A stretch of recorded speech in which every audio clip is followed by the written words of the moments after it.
In this episode of Clearing the Fog, I will shed some light on what I call every critic's goldmine.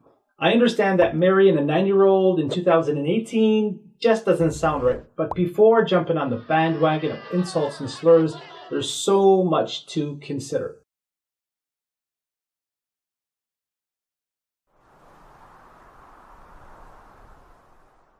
First, let's see how the marriage came about. When his first wife Khadija, 15 years, passed away, a companion by the name of Khawla bint Hakim said to the Prophet, "Will you not marry again?" He replied, "To who?" She said, "To Aisha or Sauda." He said, "Then go on my behalf." She later goes and mentions the Prophet's interest.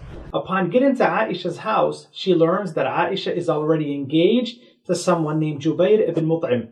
However, the marriage was later called off by the wish of Jubayr's parents out of fear of him embracing Islam.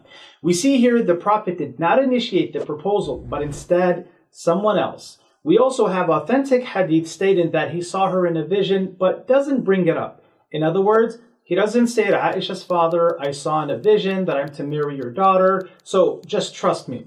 So it was Khawla bint Hakim who was the one who suggested Aisha as a suitable candidate, knowing very well Aisha's age and the age difference between her and the Prophet, upon whom be peace. So one might ask, what's the father's reaction? See, pseudo-academics insist that the Prophet was flat out wrong for marrying Aisha, upon whom be peace. Had this been true, Abu Bakr, her father, would not remain best friends with him until his death, and he would not succeed him to the throne of Khilafah.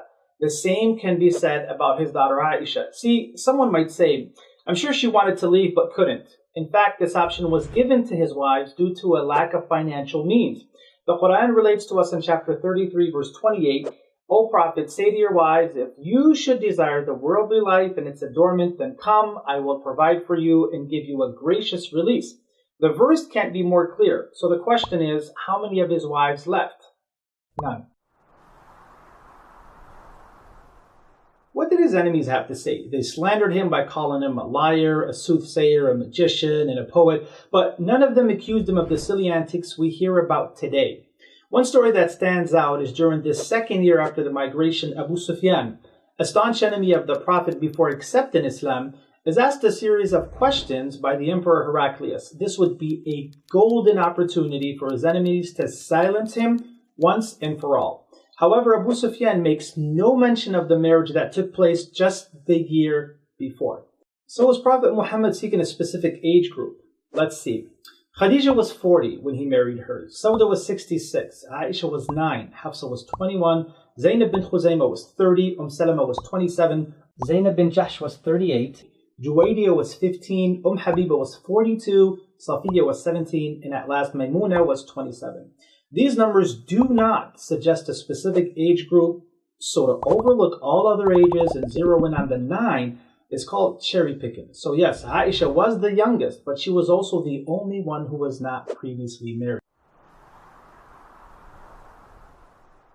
Let's compare other marriages. Ruqayya, one of the Prophet's daughters, was married by age 10. According to the Catholic Encyclopedia, Mary, upon whom be peace, the mother of Jesus, was 12 when married to Joseph, who was 90. In the 13th century, Beatrice de Provence of France was 12 when married to Charles of Anjou. In the 16th century, Marjorie Baker of England was 12 when married to John Baker. In the 17th century, Elizabeth Stanhope of England was 9 when married to George Berkeley. And just in the 19th century, Elizabeth Hayes of the state of Kentucky was also 9 when married to Louis Napier. Today, the legal age of consent in all 50 states is at least 16, which is a stark difference when compared with the 1880s, when the age of consent was 10 in most states and only 7 in the state of Delaware. We find more clarity on this by Margaret Wade Labarge in her book, A Medieval Miscellany. She writes, "It needs to be remembered that many medieval widows were not old. Important heiresses were often married between the ages of 5 and 10 and might find themselves widowed while still in their teens." Also, Susan M. Ross in her book, American Families, Past and Present, writes, according to British common law, during the colonial period, the age of consent was 7. Today, we are astounded that girls of this age were assumed to know enough about sex or about sin to make such a decision competently. This explains why anti-Islam polemicists starting from John of Damascus in the 8th century onward are silent about this very subject, and it only begins to surface as an issue in the beginning of the 20th century.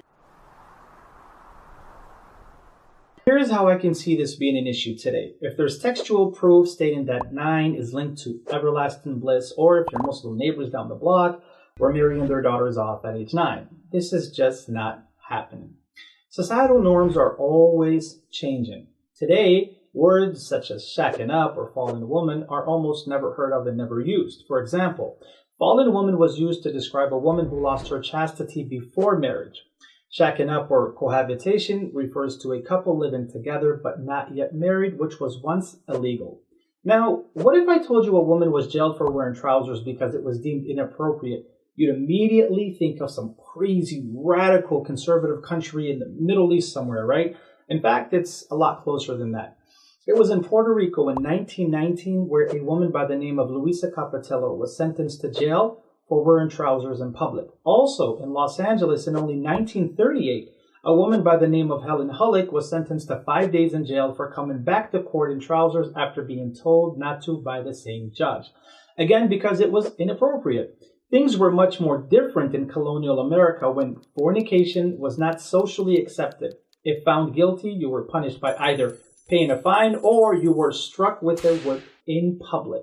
Fast forward to today and you're laughed at and ridiculed in high school if you have yet to engage in any sexual activity. By extension, having kids outside of marriage is normal today, but in our past, certain women saw infanticide as a rescue means to avoid being stigmatized. So the question is, why Aisha and what sets her apart? Number one, an early age coupled with an eidetic memory allowed her to retain the hadith tradition, and it's for this reason that the bulk of women's laws come to us via Aisha. Number two, she was of the mukthirin. And this is a title for any companion who narrates more than 1,000 narrations. She is the only woman on this list along with 6 other men. Number 3, of all the women companions, she has the most narrations totaling 2,210 compared to Salama at number 2 with 378. Number 4, she was the daughter of his best friend. Number 5, she was a scholar with her own convictions, so much so that it's said that the fourth of Islam is taken from Aisha. So, quick recap. Number 1, the idea of marriage was initiated by someone else and not by the Prophet. Number 2, Aisha was already engaged to Jubayr ibn Mut'im before her marriage. Number 3, his enemies spread all kinds of hate against him but said nothing about this marriage. Number 4, both Abu Bakr and Aisha remained loyal to the Prophet till their demise. Number 5, upon hearing the proposal, Abu Bakr doesn't mention Aisha's age or the age difference as a possible hindrance. Number 6, Ruqayya was also married by age 10. Number 7, in our past, it was not uncommon for girls to marry at a young age, irrespective of their geographical location. I'll end by this. Yes, this does not align with our perception of a normal marriage. However, to pass judgment on an event that transpired more than 6,000 miles away and more than 1,400 years ago with our present standards is intellectually dishonest.